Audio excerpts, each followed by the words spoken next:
Things to open. Starting with oscillator.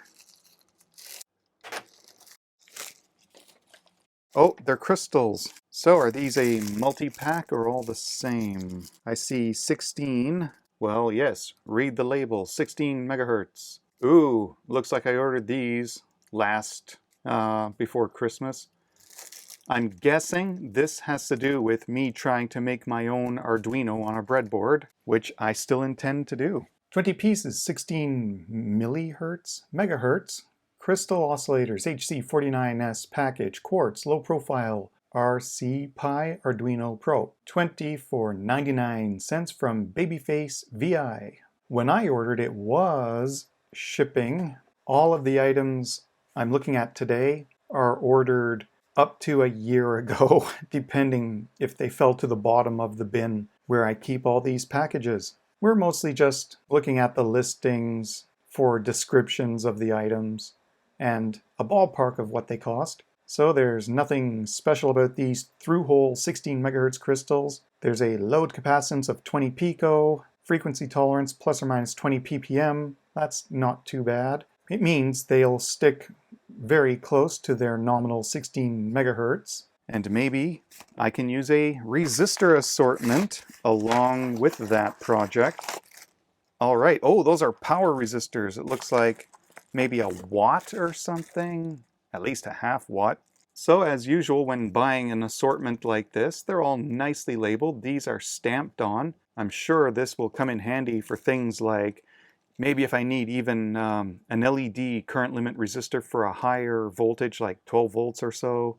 You never know when you can use a high power resistor. 300 pieces, 30 values from 1 ohm to 3 megs, half watt carbon film resistor capacitor assortment kit, $3.55 from DD614. Very popular among the electronic lovers.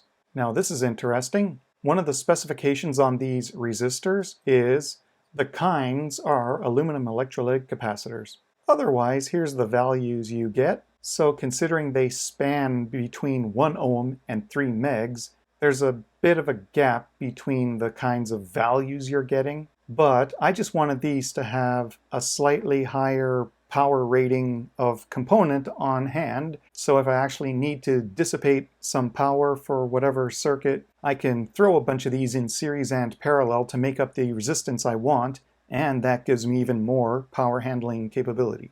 So something to have in stock.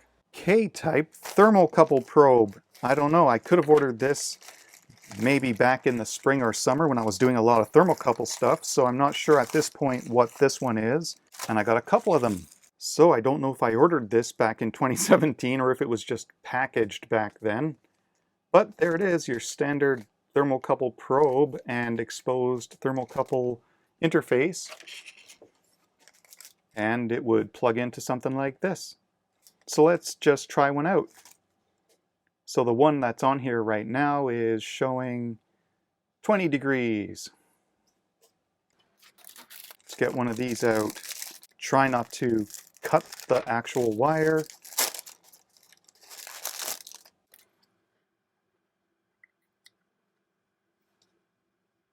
So it got warm from me handling it, but it is going down as it sits idle. So yep, let's say that's going to hit 20 degrees. No need to sit and watch it. Looks like it works. All right. 1 meter long K-type thermocouple probe sensor for digital thermometer, pop, hashtag ampersand. Yep, 99 cents from Leap Shop. This one claims to do -50 to +300 degrees Celsius with its 1 meter cable length. And this is one of the ones that eventually arrived, but I ordered several different sources and this one was a bit slower. Then it sat around in my bin. So I'm finally getting around to opening it now. And the next time I need a thermocouple, I'll have several to choose from in case I have a broken one or in case I want to double check its integrity by swapping them out and making sure everything is consistent. Here we have diode quantity 1, diode quantity 1, and diode quantity 1. Oh, it might be true if you consider quantity 1 to be a batch. So we have 6.0A 13CA and 13A. And they look like your typical surface mount diode package. So I'm going to have to look those up. 50 pieces, SMBJ is the series. 13CA, SMB, TVS diode D0214AA, SMD, P6KE13CA. Ah, okay. 50 of these, $1.98 from Shengming Electronics. And yep, that's all there's really showing in the description as well. So I will consolidate. I have 3 listings to look at. I bought things, I'm pretty sure this was back in the spring. So this is the SMBJ part family for these TVS diodes. The value on this one is 13CA. I also have just 13A, same quantity, same price, same seller. And I also have the 6.0A, same quantity, same price, same seller. So what are these TVS diodes all about? Looking at data sheets and app notes, transient voltage suppression, TVS diodes. These devices help suppress sudden voltage transients of a short duration. So if you have a power line or even a data line, especially if you have wiring going between different boards or sensors, switches, power sources, you can get any number of transients happening from motors, generators, reactive components basically, switching and causing noise. You can get ESD discharge, you can have lightning disrupting your circuit. So this will help suppress and smooth that out. So depending what you need to protect, whether it's a power source or a signal source, data, AC, DC, signals that stay between ground and some positive voltage, or signals that may fluctuate above and below ground. There's all these parameters you can choose between, and you can also choose if you need a unidirectional or bidirectional protection diode. I'll link to this app note down below. There's all these things to consider when choosing a part. So the SMBJ is this particular family series.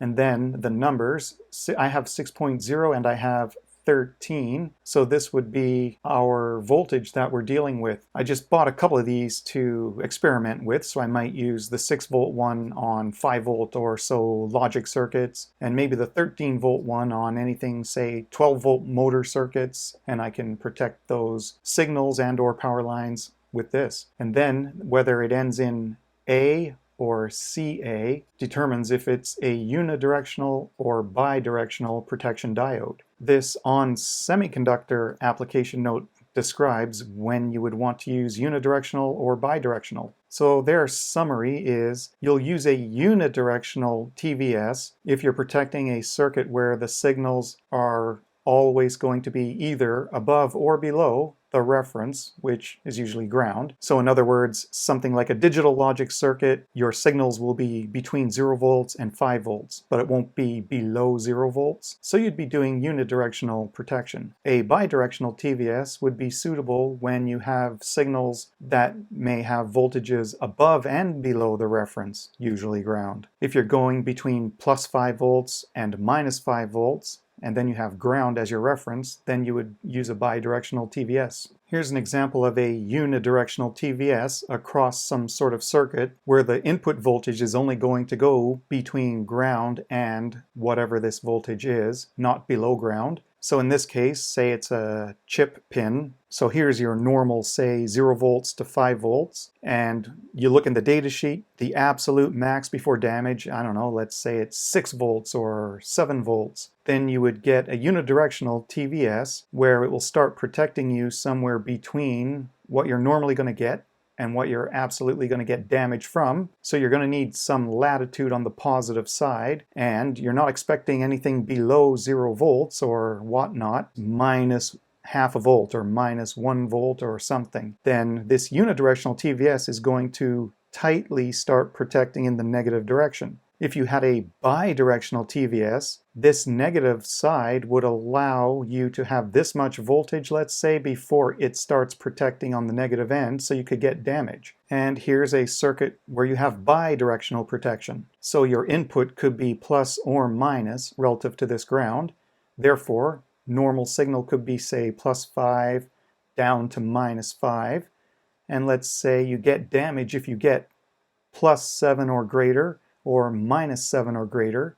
So you get a bidirectional TVS that will have a latitude here where you can start protecting somewhere above normal signals and below absolute max damage, positive and negative. So something nice to keep around. Not really something I would need very much on the workbench when experimenting and prototyping, but if I want to start going toward making a thing more robust, like let's say I want to build my own hobby USB interface, I may want to put some of these on my USB data and maybe even the power lines so that when I do use the device, it'll be protected. And we have an expansion board module, which is always fun.